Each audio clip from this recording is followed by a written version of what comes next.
Good evening to all the participants. I welcome you all on behalf of Madras Tax Bar. Today we have Senior Advocate N.L.Rajah sir and Advocate Vasanthakumar sir who will be taking this session on Supreme Court of India and National Court of Appeal. Before we begin with the session, uh, I request AP Srinivas sir to kindly uh, give the welcome address. It's my immense pleasure to welcome you all to today's program. Today's program is on the topic Supreme Court of India and National Court of Appeal. Based on the last commission report, my friend Mr. Vasanthakumar has filed a public interest litigation, and now it is referred to the Constitution bench in the Supreme Court. And today we have Mr. N.L.Rajah, Senior Advocate, and the discussion will be shared by Mr. Vasanthakumar. And today we have eminent distinguished guests from across the country, and we welcome one and all. So we have a wonderful session ahead today. So welcome everyone here. Thank you, APS sir. At the end of the session, we will have the discussion round where all the participants, if you have any points to discuss about or any query, you can raise your hands in the app. We can unmute and then we'll have the discussion. Thank you once again all for joining us. Raja sir, over to you. Thank you, everybody. Before I start, I would earnestly request all of you to treat this as a discussion rather than my exposition of the Supreme Court or the Court of Appeals. We must all, in a joint endeavor, try and make possible the National Court of Appeal. That is an idea whose days have come, and unless we are going to be proactive about it, it is not going to happen by itself. So I would like to preface my exposition on the Supreme Court and the National Court of Appeal with these two statements that we must look on this as a discussion and hope that we build a very proactive and vibrant platform to carry this idea further. I commend my good friend Mr. Vasanthakumar for doing the needful in terms of creating a lot of awareness about this very important issue. And I also thank the Madras Tax Bar for giving me this opportunity to talk on a subject which has been very close to my heart for more than a decade. Now, what are the facts relating to this? Why are we demanding a Court of Appeal, a National Court of Appeal? As the Americans would say, don't fix something if it is not broken. But the point is that today we have a very broken system and it needs mending at several places. And the only body which can effectively call for this change are the body of advocates. And if we don't do it, nobody else is going to. The politicians, beyond a particular stage, may not be concerned about doing it. They have multiple problems on their hands. And therefore, unless we demand that they take action, it is not going to happen at their end. Now, as far as the judiciary is concerned, there are a lot of judges who feel that the National Court idea, but the judiciary cannot be there to actually become a movement. They cannot become participants in a movement to create a change of the nature that we are looking at. So this change can only come through advocates. Many of the phenomenal changes that have happened in the legal regime have happened only on account of actions taken by advocates, even starting from distancing the judiciary from the profession of advocates, which happens with the Bar Councils Act of 1928, which culminated in the Advocates Act of 1961. In both issues, advocates from the Madras High Court played a very leading role. T. Rangachari played a very leading role in the enactment of the Bar Councils Act of 1928. And it is Mr. Pattabhiraman, son of C.P. Ramasamy, who played a sterling role in the enactment of the Advocates Act also. So the Madras Bar has always had a very important role to play in bringing out all these significant legal changes. And therefore, it is the fitness of things that we should spearhead this movement and demand of the establishment of the National Court of Appeal. Now, ever since the High Courts were founded in 1816, they were the highest courts of appeal in each province, and an appeal from an order of the High Court would lie to the Privy Council in England.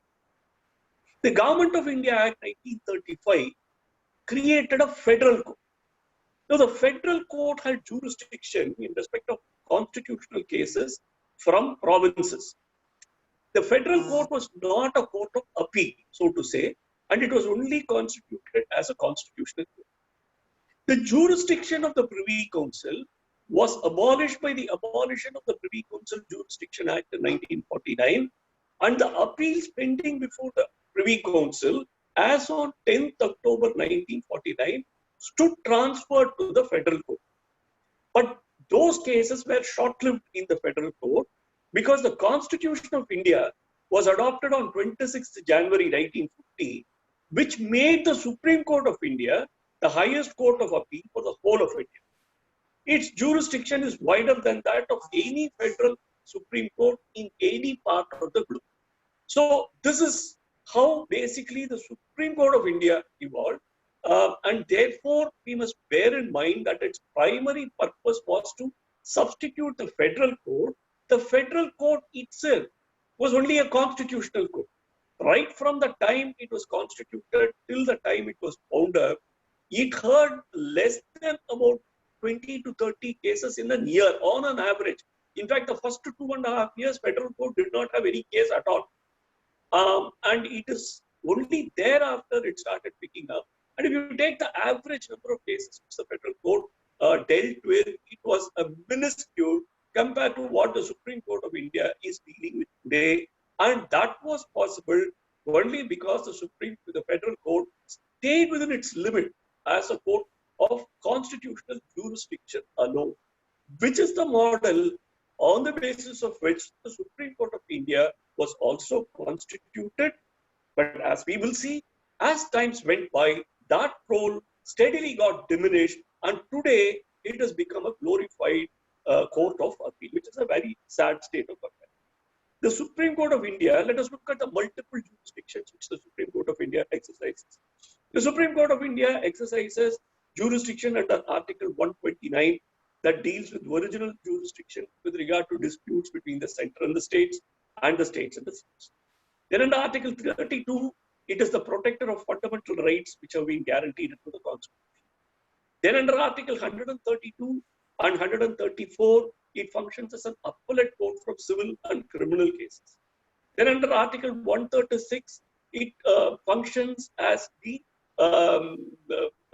court with overriding powers to grant special leave to appeal from any judgment, decree, determination, sentence, or order in any cause or matter passed or made by any court or tribunal in the territory of India, except a court of a tribunal constituted by or under the law relating to the armed forces. It also has advisory jurisdiction under Article 143 of the Constitution. Then it also has the jurisdiction to deal with references under Article 317 of the Constitution.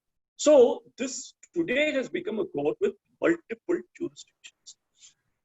Now, on account of this large jurisdictional reach of the Supreme Court steadily has been overburdened with cases. Today, that's a very sad reality, and it is doing its best to see that this load is reduced, but unfortunately, that is not happening very effectively.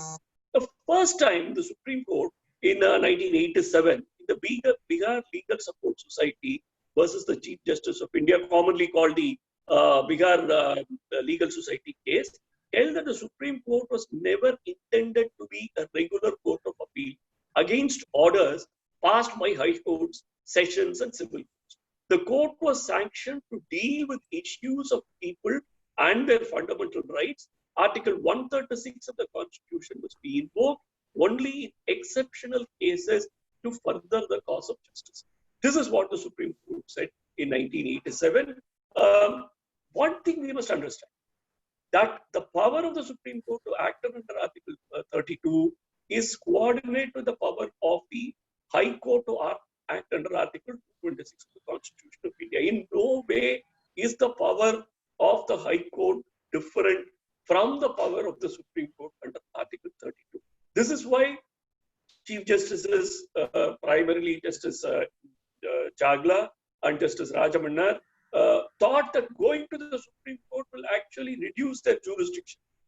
And both of them refused to go to the Supreme Court because they felt that they had larger powers as a Chief Justice of the High Court than as a judge of the Supreme Court. Because as a judge of the Supreme Court, your powers are restricted to being merely a constitutional court, whereas as a Chief Justice of the High Court, your powers are much wider, and therefore it gave you an opportunity to go into several facets of law, not restricting yourself merely to the Supreme Court.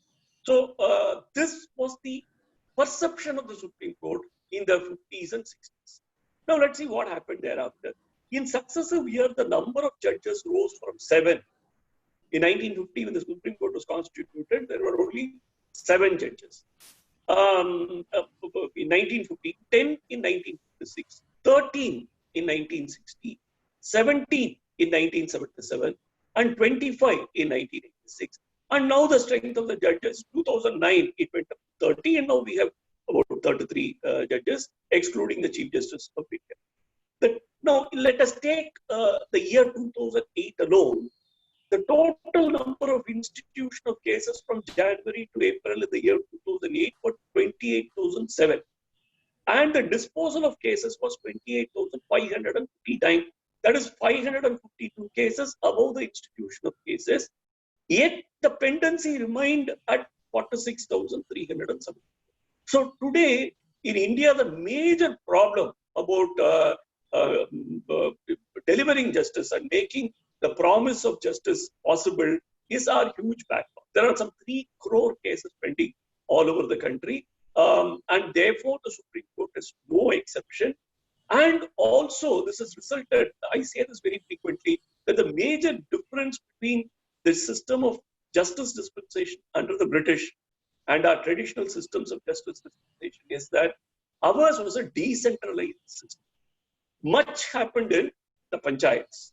And the delivery of justice at the panchayat was almost to the final resolution of the dispute. Very few matters went up in appeal to any higher authority. The British came and inverted this system. Now everything, there was a concentration of attention with the high courts and with the higher courts which were constituted under the British system. So this continues to plague our system. After 1950, we must have adopted a system which decentralized the system of dispensing justice, which we did not, and on account of that, we landed up with huge backlogs. The problem of the Supreme Court is the same. It is today faced with problems of backlogs because of this process of centralization. Everything goes to the Supreme Court, and that is why we are demanding a National Court of Justice, which will decentralize the process, because decentralization is the only solution that we have to this problem, and we must go back to our original systems of dispensing justice. You take the newspaper and read the papers. How much of attention is given to the fact that High Court strength has not been, the sanction strength has not been, there have not been appointment of judges to reach the sanction. How many news items concentrate on the fact that appointments have not been made to the Supreme Court? But how many news items highlight the fact that district judges have not been appointed? How many news items highlight the fact that there is a vacancy in the office of munsifs, that there is a vacancy in the office of magistrate? Our public attention also has become, unfortunately, centralized. It is centralized only in the High Courts and in the Supreme Court, almost to an extent that you think that the lower courts don't matter at all. This, in its simplest form, is the basis of all our justice delivery problems, and that we need to reverse it. That reversal must have happened and must start from the highest level, which is the Supreme Court. Now, in 3 years, notably in 1989, 1990, and 1991, the pendency figure crossed over 1 lakh in the Supreme Court. One important factor which needs to be kept in mind is that, according to the Law Commission's 120th report, which dealt with manpower planning in judiciary, a blueprint submitted in 1987, the ratio between the judges and population. This is called the judge to population ratio. India has one of the lowest judge to population. That is, for 1 million people, how many judges do you have? You arrive at this figure by taking the judiciary from all strata, from all level, and then dividing the population of the country by this figure. So the figure that you get is the judge to population ratio. The judge to population ratio in India is 10.5 judges per million. So for 10 lakh people, you just have 10.5 judges. Of course, Justice S.P. Barucha in a study said that it was 13, but let us concede that and let's say there are 13 judges. But even that is woefully inadequate for a country like India, because when you compare it to the figures, it is 107 per million in the USA, 75.2 per million in Canada, 50.9 per million in UK, and 41.6 per million in Australia. And another thing that I must tell you when I'm talking about these figures is I'm talking to you about the sanctions. And at any given point of time, 1/4 or 2/3 of this sanction strength is always vacant. So there is no point in saying 30 judges per million, because in real terms and the real figures, it may just be 9 judges per million. Because even today, take the judiciary, there are 1,000 plus judges who have been the sanction strength of all the high courts put together is about, I think, 1,071. And you have only 650 or 660 judges. So you have a 40% deficit in appointment. With the lower courts, it is somewhat better. So it ranges between 25 to 35 at any given point of time. So you are talking about a woefully inadequate judge to population ratio, which is one of the worst in the world. And therefore, it is all the more necessary that you must create more courts that will deal with issues relating to the common man. This is another reason why we must press for the National Court of Appeal. The same, no, you look at the Supreme Court, the judges in the apex court as well as were 25, and the institution of cases was 28,007 in January and to April 2008. The ratio of which, if you look at, once again taking 2000 year as the yardstick, if you take the number of institution of cases to the number of judges in the Supreme Court, it is 1:112. That is, in a year, a judge must dispose of 112.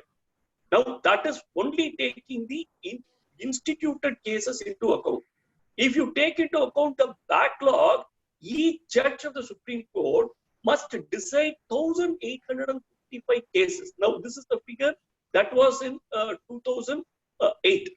Now, if you considering the fact that there are larger number of judges, but also considering the fact that there are more pendencies today, possibly, that may have reduced to something like 1,300 cases. But even that is a tall order, considering the fact that the Supreme Court and the High Courts only work for about 200 to 200. The Supreme Court is even lesser, about 200 cases days in a year. That puts a huge burden of about 5 to 6 cases, 7 cases a day, which has to be effectively disposed of, which is very difficult. And considering the fact that judges always sit on the bench, now that figure comes down and the burden on the bench becomes more. So if you look at these fundamental arithmetic, you will find that for the betterment of the Supreme Court itself, it is necessary that it must decongest its backlog and its workload and must stop overburdening itself. The Supreme Court in the Bihar legal support case for the first time spoke about the concept of the National Court of Appeal and held that it was a matter of policy decision. And again, in Vasanthakumar's case, the concept of National Court of Appeal was discussed and the matter has been referred to a Constitution bench for its decision. The 10th Law Commission in its 95th report titled Constitutional Division within the Supreme Court, a proposal for constitutional division submitted in 1984, recommended that the Supreme Court of India should consist of 2 divisions, namely the Constitutional Division and the Legal Division. Now, to give effect to the proposal of creation of division within the Supreme Court, the report opined that amendment of the Constitution would be necessary as ordinary legislation, vide Article 24, 246, 1, right with entry 77 of the Union List, or statutory rules, vide Article 145 of the Constitution, would not be adequate. Now, there are two schools of thoughts on this issue. Article 130 of the Constitution says this. It says, it provides for the seat of the Supreme Court and says the Supreme Court shall sit in Delhi or in such other place or places as the Chief Justice of India may, with the approval of the President, from time to time appoint. So there is already scope under the existing provisions of the Constitution for benches of the Supreme Court to be constituted in other places other than at Delhi. So one simple solution to this problem is to constitute regional benches of the Supreme Court and treat these institutions as national courts of appeal. Give them the status of a national court of appeal, whatever you call them. Very simply, make them statutory bodies. Because, I recounted to you a bunch of provisions of the Constitution which conferred certain exclusive jurisdictions of the Supreme Court. But what has been happening in the last 20, 30 years is also that there are many acts, enactments in which a statutory appeal lies to the Supreme Court. Now, I have not touched that. For example, under the Consumer Protection Act, there are two or three types of cases. You can file a case before the District Commission, as it is called after the amendment to the Consumer Protection Act 2019. From the District Commission, an appeal goes to the State Commission. From the State Commission, there is a revision to the National Commission. Then Article 136 to the Supreme Court of India. But there are certain cases, depending on the pecuniary jurisdiction, which are instituted directly in the Supreme Court of India. Now, as far as those cases are concerned, the statutory appeal from those original petitions go to the Supreme Court of India. There are many, many legislations like this. For example, under the Electricity Act also, there are certain cases that are filed before the Appellate Tribunal for Electricity. And from there is a statutory appeal provided to the Supreme Court of India. Now, this is something which the founders of the Constitution and the persons who established the Supreme Court never contemplated. They never contemplated a situation when the Supreme Court would be made a statutory appellate court. Now, we have consciously moved away from the system of treating the Supreme Court as a constitutional court and conferring more and more jurisdictions for statutory appeals by the Supreme Court. Now, this is extremely deleterious to the process of disposal of cases by the Supreme Court, which also we need to take note of. The 11th Law Commission report, in its 125th report, titled The Supreme Court A Fresh Look, submitted in 1988 and reiterated the recommendation for splitting the Supreme Court. That paragraph, which is very important, let me read it verbatim. The Supreme Court sits at Delhi alone. Government India on a couple of occasions sought the opinion of the Supreme Court of India for setting up a bench in the south. The proposal did not find favor of the Supreme Court. The result is that those coming in from distant places like Tamil Nadu in the south, Gujarat in the west, and Assam and other states in the east have to spend huge amount to travel to reach the Supreme Court. There is a practice of bringing one's own lawyer who has handled the matter in the High Court to the Supreme Court. That adds to the cost, and an adjournment becomes prohibited. Adjournment is a recurrent phenomenon in the court. Costs get multiplied. Now, if the Supreme Court is split into Constitutional Court and Court of Appeal or a Federal Court of Appeal, no serious exception could be taken to the Federal Court of Appeal sitting in benches in the places north, south, east, west, and central India. That would not only considerably reduce cost, but also the litigant will have the advantage of his case being argued by the same advocate who has helped him in the High Court and who may not be required to travel long distances. Wherever questions of constitutionality occur, as pointed out in that report, the Supreme Court can sit en banc at Delhi and deal with the same. This cost-benefit ratio is an additional but important reason for reiterating support to the recommendation made in that.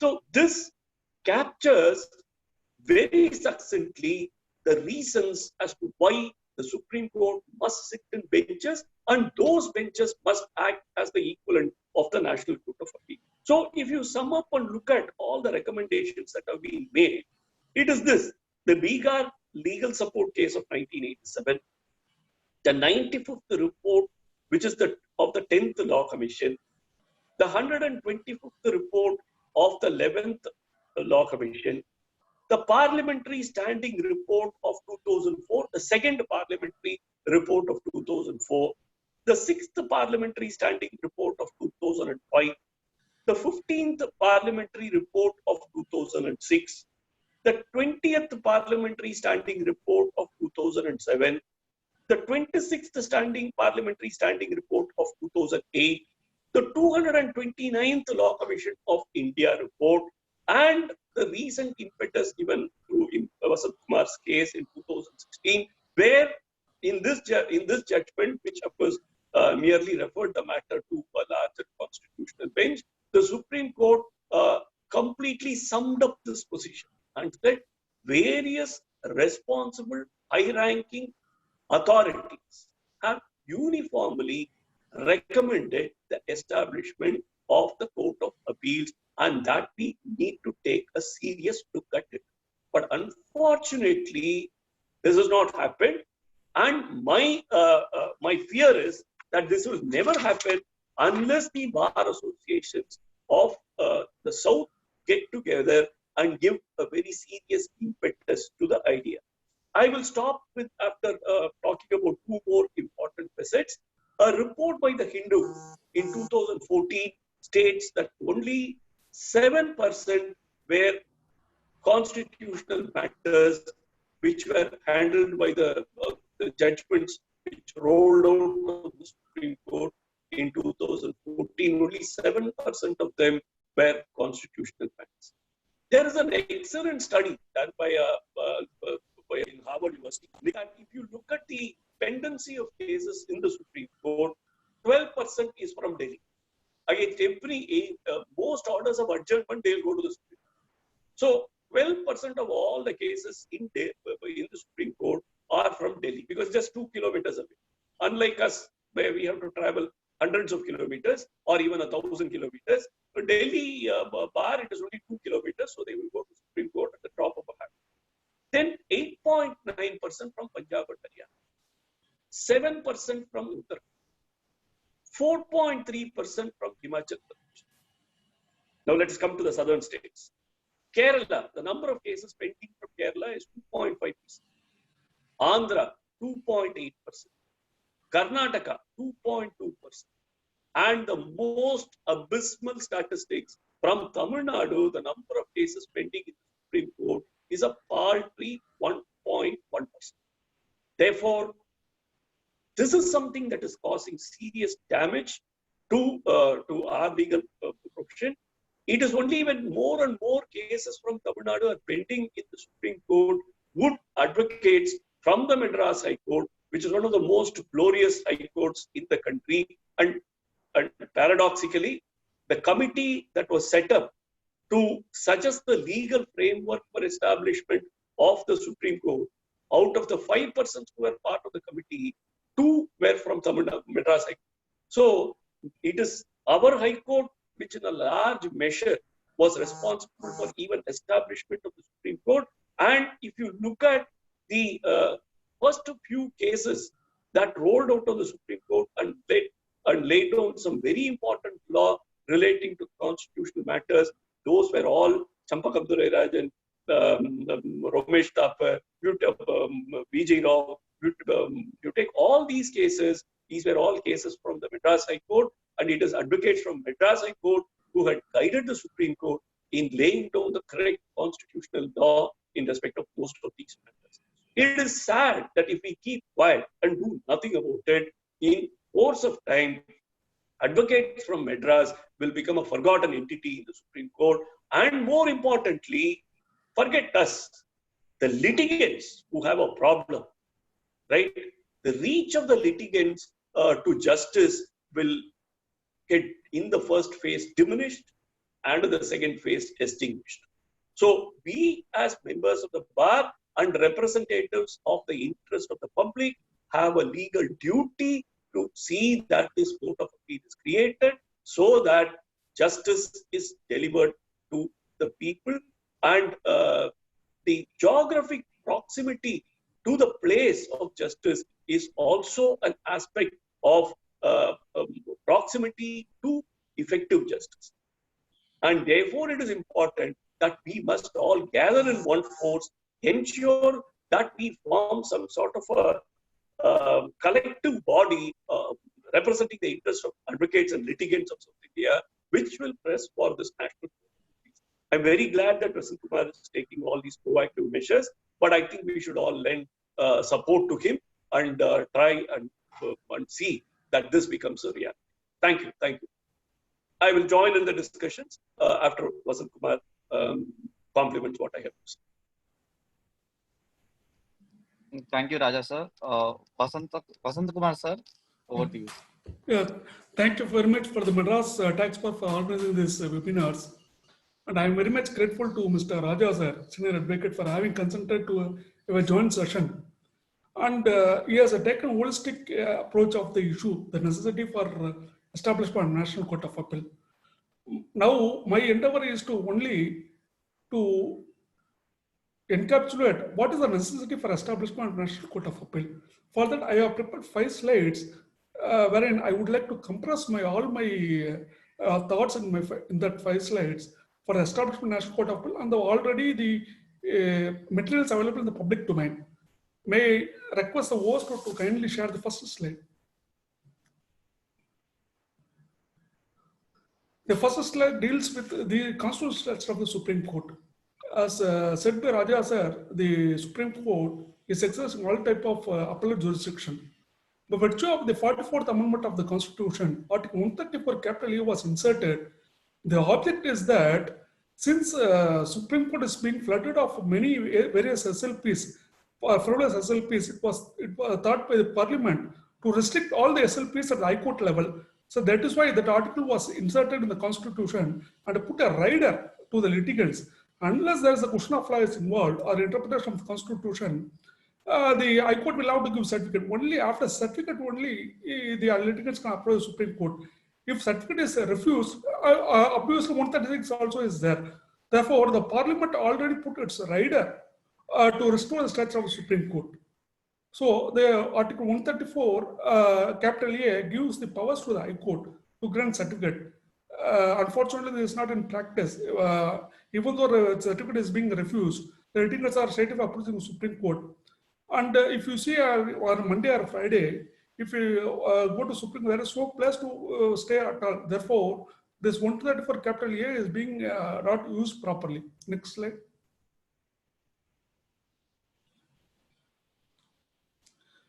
This is Article 145 Class 3, which empowers the Supreme Court, which confers Supreme Court to frame rules with regard to constitutional benches of the Supreme Court. That article reads like this: the minimum number of judges who are to sit for the purpose of deciding any case involving a substantial question of law as to the interpretation of the Constitution or the purpose of the reference on Article 143. 143 deals with presidential reference, advisory jurisdiction of the Supreme Court. And if you see the language employed in Article 145 Class 3 and the language employed in Article 134 capital A, verbatim the interpretation of Constitution and question of national importance. So this was the intention of the framers of the Constitution, to keep the stature of the Supreme Court. And I would like to emphasize to the respected members that the committee constituted by the Constitutional Legislative Assembly, comprising of Mr. B.L. Mitter, K. Munshi, and Alladi Krishnaswamy Iyer, are recommended to the Legislative Assembly that Supreme Court should sit only in divisions of 5 judges. And when B.N. Rao, the constitutional advisor of the Supreme Court, the constitutional advisor of the Constitutional Legislative Assembly, visited the U.S. Supreme Court, it was advised by Justice Felix Frankfurter of the U.S. Supreme Court that Supreme Court, being the court of last resort, should sit on en banc.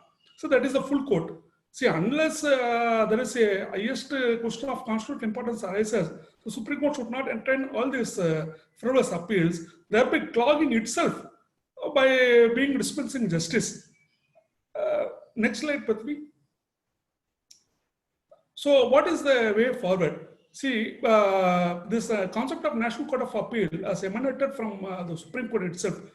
The constitutional bench, Justice P.N. Bagul is speaking for himself on the bench, as Rajah sir rightly read that relevant portion of the judgment.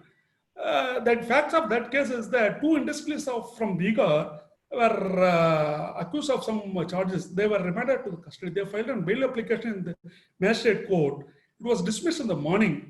Afternoon, they filed a bail application appeal before the district court. That was dismissed. Again, in the evening, they were approached the High Court. High Court also dismissed. The late night, Supreme Court has entertained the SLP in the late night and granted bail. Citing this as an incident, the Bihar Legal Support Service Society has approached the Supreme Court, saying that this was the royal treatment given to the industrialist, whether it is available to the common man. Supreme Court, lamenting on its delineating stature, has said that to try all the civil disputes between the parties, the National Court of Appeal should be established. See, that was even before that, 95 Law Commission report by edited by Justice K.K. Matthew, father of Justice K.M. Joseph, has recommended that Supreme Court should be divided in two divisions, constitutional division and the legal division. Constitutional division is the wing of the Supreme Court, which will try all the matters where interpretation of constitution involves. Legal division is a matter is a division which will try all the lists between the parties. See, I'm trying to draw analogy that legal division should be considered as National Court of Appeal. That legal division should have benches throughout Madras, Bombay, and Calcutta, and it should have benches. And then come that 86 judgment that Bihar other law commission reports, sir has said. And how to establish the courts of appeal? What is the way forward? See, Article 124, by virtue of Article 124, Supreme Court was established. Now, 124 capital A has to be inserted, and that Court of Appeal has to be given the constitutional status, because all the appeals from the High Court will have to be entertained by the National Court of Appeal. Therefore, it has to be given a constitutional status. Then come on Article 140. 145 deals with the rule framing powers of Supreme Court, where Supreme Court will have to frame rules with regard to constitutional benches. See, if the National Court of Appeal is established, all the appellate jurisdiction of Supreme Court will be observed by the National Court of Appeal. And where from the Parliament derive power to enact such a legislation to establish courts of appeal? The answer lies in Article 247 of the Constitution. That says that contemplates that Parliament has powers to establish more courts to administer laws. Under Article 248, it always residual power of the Parliament. The relevant entry for establishment of these courts is entry 77 and 97. 77 deals with the constitution of the Supreme Court of 7th schedule, and 97 deals with the persons to be practiced by the Supreme Court. So this is the legislative exercise has to be done by the Parliament. So if this legislative exercise is done by the Parliament, then National Court of Appeal will be established, and Supreme Court will be relieved of all its mundane work and regular appeals, and Supreme Court would be concentrating on the main constitutional matters as envisaged by the framers of the Constitution, where Supreme Court would sit in 5 judges and in en banc. Next slide. And what are the precedent and reports? And all the reports and the precedents have been said by sir. Sir, I don't want to repeat that. Apart from that, there is a report by the Center for Litigation Policy, which conducted a roundtable conference in Delhi in 2016, comprising of all the 11 senior advocates across the country, and it was advocated by all the members therein to establish courts of appeal to relieve the Supreme Court from its regular disposition of justice and restore the constitutional stature of the Supreme Court. And then come recently the Vice President of India, Mr.V.Vasanthakumar, has in the function at Madras University, has advocated that courts of appeal should be established. Even he has said one step further, saying that special tribunals are to be constituted for trying election petitions, where in the High Courts various election petitions has been kept pending for years together. And respected senior KK was there, and fortunately he was appointed as the amicus in this matter. He has been advocating this court of appeal for the past 2 decades to the best of my knowledge. Plus in R.K. Jain's memorial lecture in their 1994, he has delivered lecture at Delhi, and he has advocated this concept of courts of appeal. And he was the constitutional advisor for the Royal King of Bhutan. And Ireland also established such courts of appeal recently. Even that was cited before the Supreme Court while we were made submissions. And then come Mr. T.R. Andiarjuna. He was the Sirvais Junior, the constitutional expert Sirvais Junior. And he also, when we argued the matter before Supreme Court, he voluntarily intervened and submitted before Supreme Court, saying that Supreme Court should have the constitutional stature. Therefore, it should not sit in divisions. 15 divisional benches sitting in 15 courts and taking different views. So therefore, he has also written an article with regard to the restoring stature of the Constitutional Court. Then come my case. And next slide. And this is the comparative table, which I have drawn an analogy. Before independence, the Judicial Committee was the highest judicial wing of the Privy Council. The Privy Council is the advisory body of the king. British were ruling us for 200 years. Under the dominion of the British, there were a lot of entire geographical location of the world was dominated by the British. Therefore, Judicial Committee was conducted survey, and it was alarming that many appeals were emanating from Indian High Courts. Therefore, by virtue of 1935 Act, Government of India Act, Federal Court of Appeal was established to try all the lists between the parties. And if the Federal Court of India grants leave, then only the matter will go to the Judicial Committee of the Privy Council, which is the highest judicial wing of the Privy Council. So this was the court structure before independence. After independence, the structure of the court as such is that High Court and Supreme Court. I would draw an analogy that the Federal Court of Appeal and the Privy Council, these two forums have subsumed in Supreme Court. So therefore, one forum of appeal we have lost. I am not saying any new tier of appeal. It was existing pre-independence.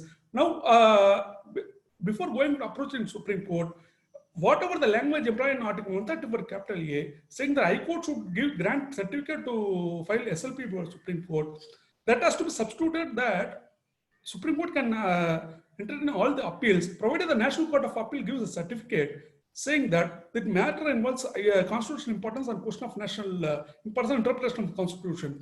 Then only the Supreme Court again will have jurisdiction to try appeals from the National Court of Appeal, provided the matter involves constitutional interpretation of constitutional importance. So this is how the roadmap which I have contemplated. As Senior Rajah said, this is a discussion only, and this is not a endeavor to destabilize any institution. And I am grateful to the Madras Tax Bar for giving this opportunity, particularly Mr. A.P. Srinivas sir for coordinating this webinar. Thank you very much, sir. And I am open to the questions from the participants. Yes. As stated earlier, this was a very elaborate talk given by Rajah sir and Vasanthakumar sir on this very important topic. So, this is, as Rajah sir had pointed out earlier for his talk, that this is not particularly his talk. This talk is more of a discussion.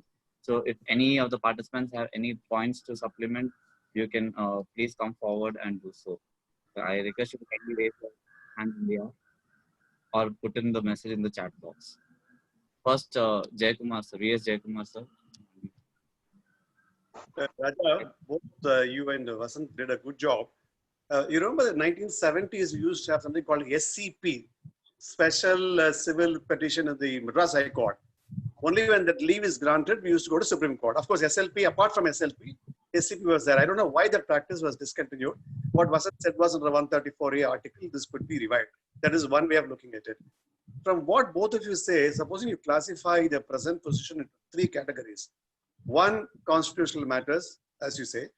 Two, direct appeals, as you again pointed out, Electricity Act and Consumer Forum, and some of the income tax as well in some cases. And the last one is miscellaneous. And we have separate courts for the first two wings. Do you think that will solve the problem? Both of you? Yeah, thank you, Jayakumar, for the question. Firstly, with regard to this seeking leave to appeal to the Supreme Court, it has an impact on limitation.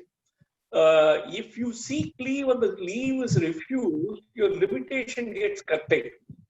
So therefore, most people don't ask for this leave, and normally courts don't grant that leave. So that is the problem why both people are not approaching the courts seeking leave to appeal to the Supreme Court. That's point one. Point two is, yes, I think, at least to my mind, if you start looking at amendments to the Constitution, it's a very, very protracted procedure.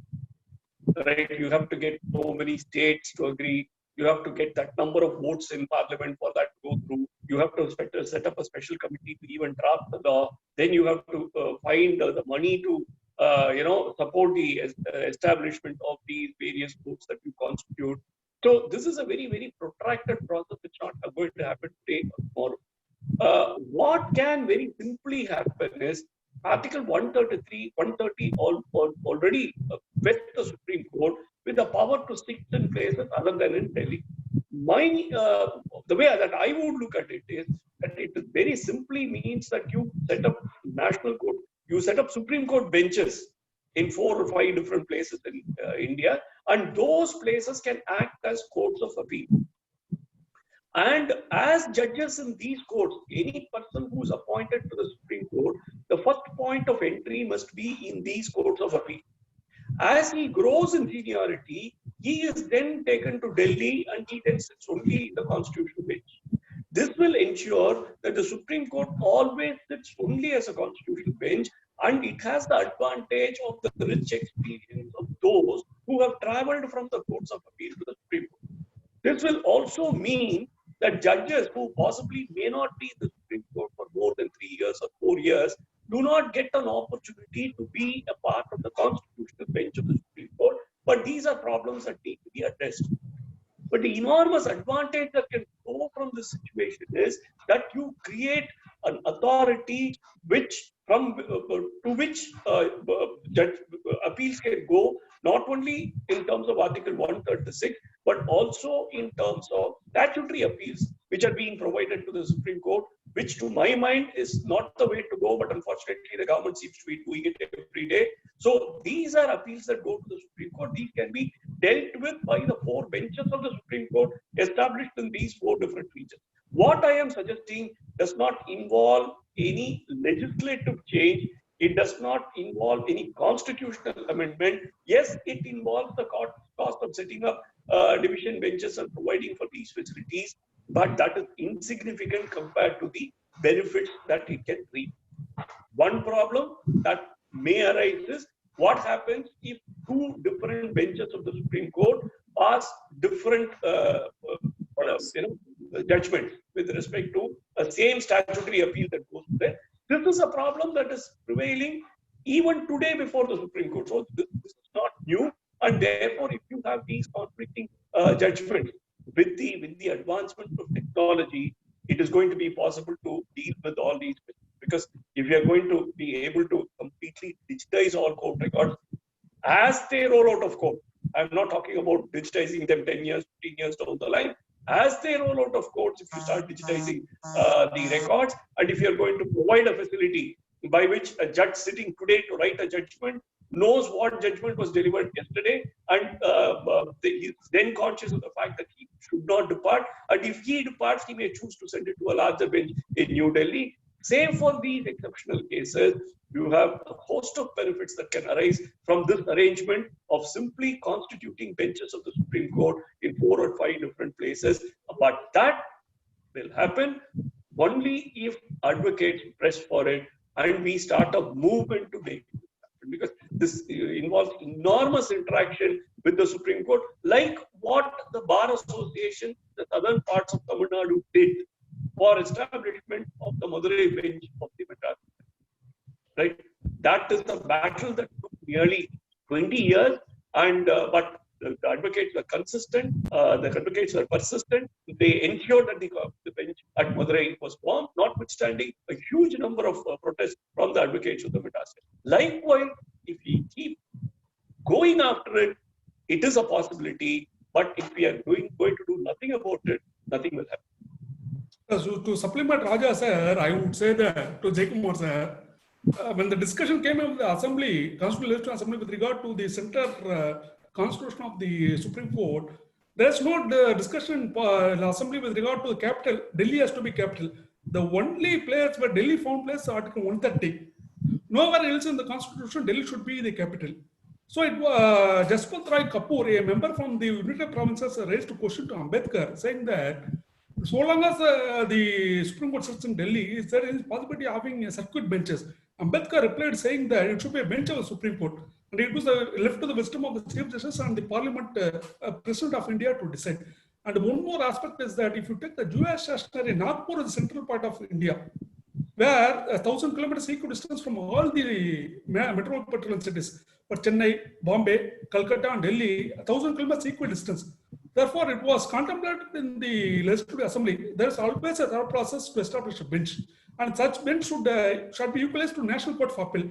Again, you should not try all the lists between the parties, and it should be equated with the courts of appeal, which I have noted now. Thank you. I call upon APS sir to kindly add on to this. APS sir. Sir, it was a very good presentation by both of you. So first I thank both of you. So my question is also similar to the answers given by you. The delay in pendency of cases and the distance in approaching the place of justice. These are the two reasons why we are now discussing about the National Court of Appeal.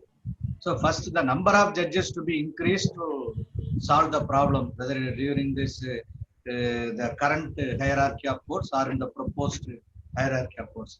And the next question is whether regional benches would solve the issue, or should we have necessarily a court of appeal?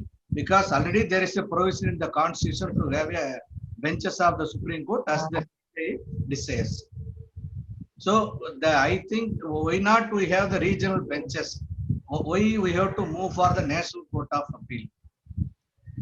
Yes, sir. No, I think that the regional benches can solve a lot of the problems, current problems. You can activate them much quicker, but I am saying it really doesn't make a difference. Even if you have regional benches, they will be looked on as national courts of appeal. That the name may sort of vary, but in effect, they will be doing the same functions as what the National Court of Appeal is envisaged to do. So this is just quibbling with the name, but I think ultimately the constitution of National Court of Appeal becomes a very the procedure is very prolix in terms of constitutional amendments, in terms of getting this to be passed by various assemblies. And after it is passed by various assemblies, you cannot rule out the possibility of a challenge before the Supreme Court. And I like how the Supreme Court said in terms of in the NJAC case, you can't rule out the possibility of Supreme Court saying that this is against the basic section of the Constitution of India. How they will get that idea, I don't know. But you open yourself to the risk of the Supreme Court saying that there's a constitutional challenge, and the response of the Supreme Court may become a little unpredictable as far as I'm concerned. That's why I'm saying that the National Court of Appeal, yes, National Court of Appeal is a name that you give to the type of functions which the Supreme Court will do, but benches all over India will just serve the same. Yes, sir. I think both now today we have MBA President and Secretary with us. I think they may probably join hands with Vasanthakumar and support the cause from the South states. In fact, one of the national party in the year 2019 manifesto has adopted this concept of courts of appeal. And they have said in 6 places, apart from Madras, Bombay, and Calcutta, they have said northern states and central part of India, namely Bhopal. So that was the manifesto of the party that is available in Google. Yes.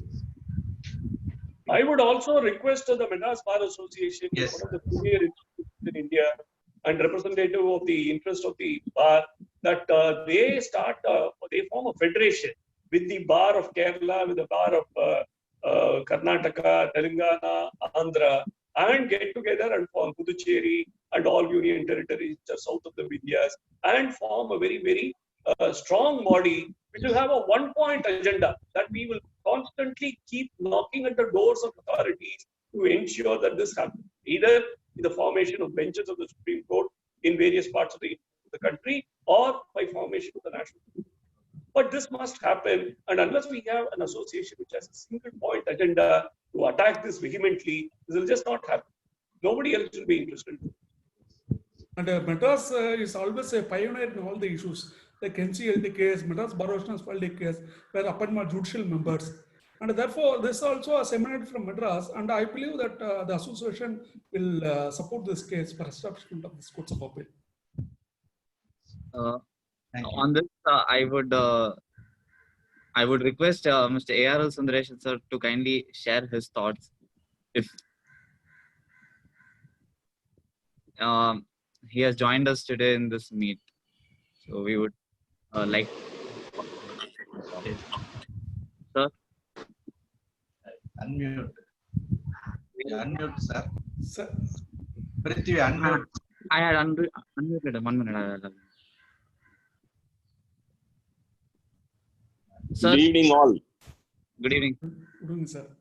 I joined just to listen to the two of you without anything in the back of my mind.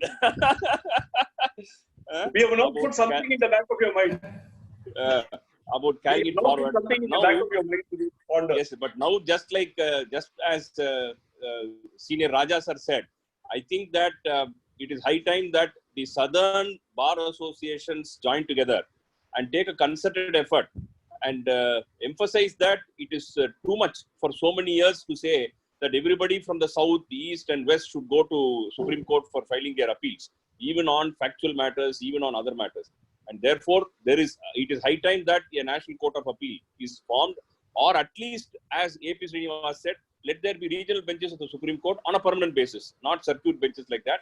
Therefore, either this or that, we will ask all the associations to join together in Tamil Nadu, because this is a problem. See, just like Mr. Raja sir said, an advocate who has handled the case in Madras would like to be along with the advocate in Supreme Court to assist him and see that the case is done. Similarly, a person who is from Tirunelveli or a person who is from Trichy, who has done that case there, he may have some more information than the advocate in Madras who handled it. And therefore, it will be better that even the associations in the state of Tamil Nadu, they are also taken into confidence, and then we get their support also, and the associations of all the other states, and then we carry it forward. We will definitely put our efforts for that. My suggestion to you, Mr. Sundaresan, for you to consider is, please coordinate with the Bar Council of Tamil Nadu and let Yes, Bar yes. Council of Tamil Nadu then coordinate with the regional Bar Councils, and then you fix a date for a whole day seminar on this subject. Yes. And then we will invite everybody, and we will Yes. get political representatives also to get committed to this idea. We will explain Yes, our yes. problems to them, so that they are able to make this idea felt in the corridors of not only the Supreme Court but also the Parliament. We have got 2 parliamentarians from our association, and we can also find out who else are advocates who are now parliamentarians in the other states and here also, and then ask them to form a body, and then so that on the legislative side and the political side, they can also carry it forward. And there should be a body with a single point agenda, because Yes. MLAs and MPs from different parties may have different other allegiances, but we are not asking them in any way to compromise those different views that they may have on various other issues, but come together only on this to ensure that we are able to make this a reality within some stipulated.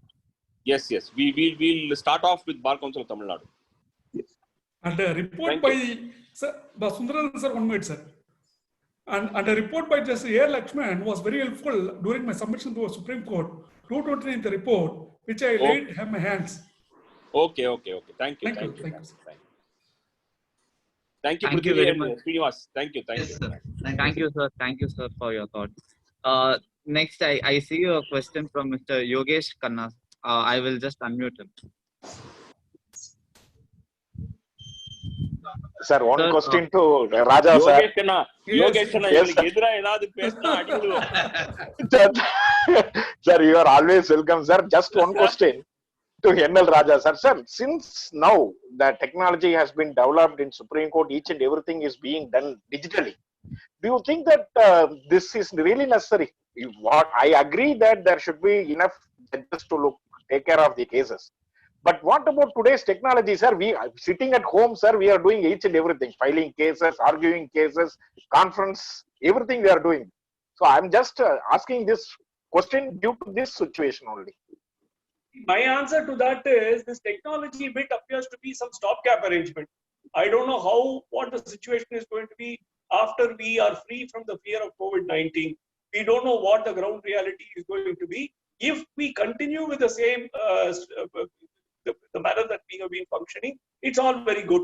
But my own perception is that after COVID-19 fear lapses, we will all be back to square one. We will still be going to Supreme Court to argue the cases. Point one. Point two is that whatever you may say, this business of 60 to 80 SLPs coming up before the Supreme Court on a particular day on a whole range of issues, statutory appeals, Article 136, Article 32, this is quite some mind-boggling stuff.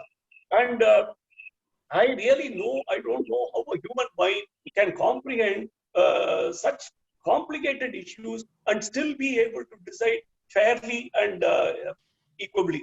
So, if you decongest the court and have these four different courts, let us even continue with this video conferencing, but judges will have lesser strain, is what I'm saying. That the judges, and there will be better quality output in respect of constitutional issues, because the court is, because you see, the 1950s and 1960s, you take a statistics of number of constitutional cases that were decided every year by the Supreme Court. It was more than 100 every year. But you take the statistics from 2008 to 2015, it is 8 cases, 10 cases, 14 cases, 15 cases. So the Supreme Court is losing its status as a constitutional. So, notwithstanding all this, technological improvisations, we still have a problem that the Supreme Court does not restrict itself to constitutional issues alone. That we will not be able to solve through this technological innovations, but that can happen only by decongesting. That's my opinion. Sir, I would like to add on one thing to what Mr. Yogesh Khanna said. See, even though we are all now having the facility of this virtual hearings and e-filings and other things, just comparing when NGT was having its sittings in Delhi and the southern bench cases were being heard by them on video conferencing, the disadvantage which we were having is a party is engaging a counsel in Delhi to appear in person in court, and we are here on video conferencing in Madras, and there is no level playing field. Therefore, if video conferencing is a facility available to us and we can argue from here, it should be ensured that both parties will be appearing only on video conferencing. All that we cannot get assurances. Therefore, what we are now practicing is only a stopgap arrangement. Therefore, we cannot lose steam in our demand for this National Court of Appeal or for the regional benches on account of the facility that has come.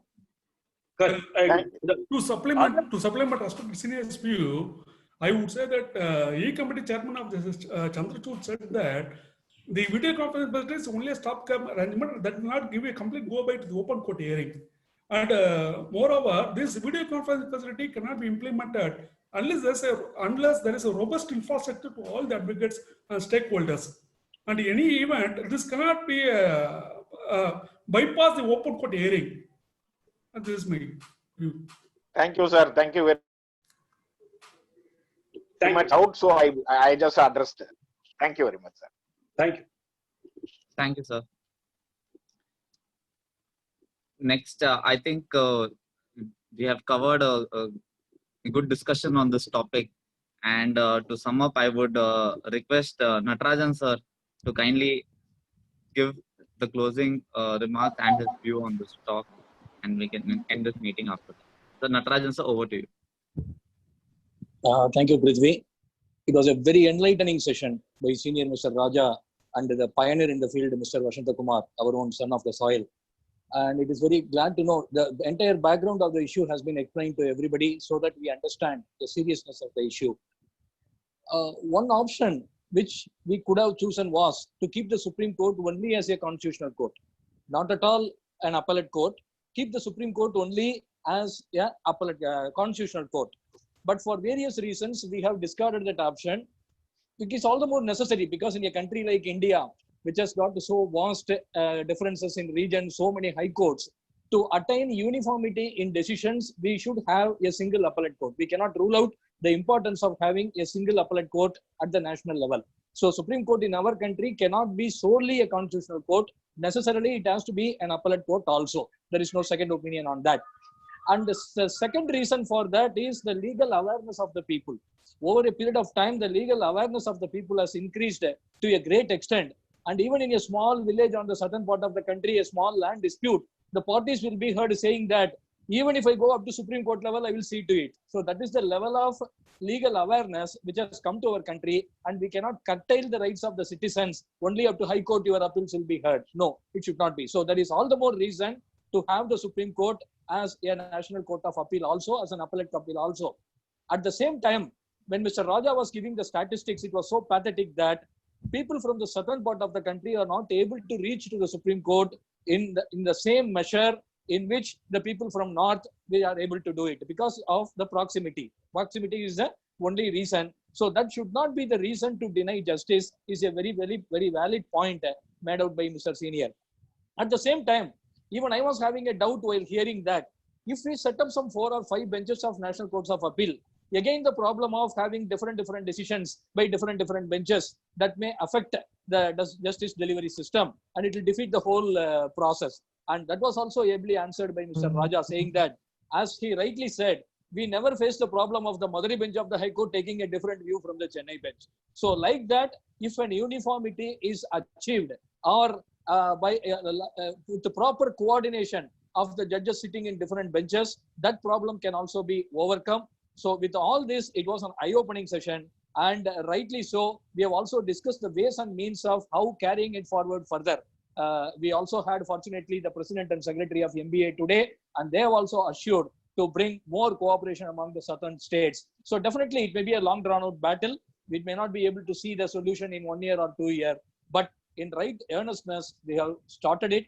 Not today, it has already been started. And today, another reinforcement has been given. And I thank the Madras Tax Bar for choosing this particular topic and bringing 2 eminent persons to talk on this particular topic so that there is more awareness. I once again thank Mr. Rajah and Mr. Vasanthakumar for sharing their views with us. I thank the President and Secretary of MBA who have been part of us today.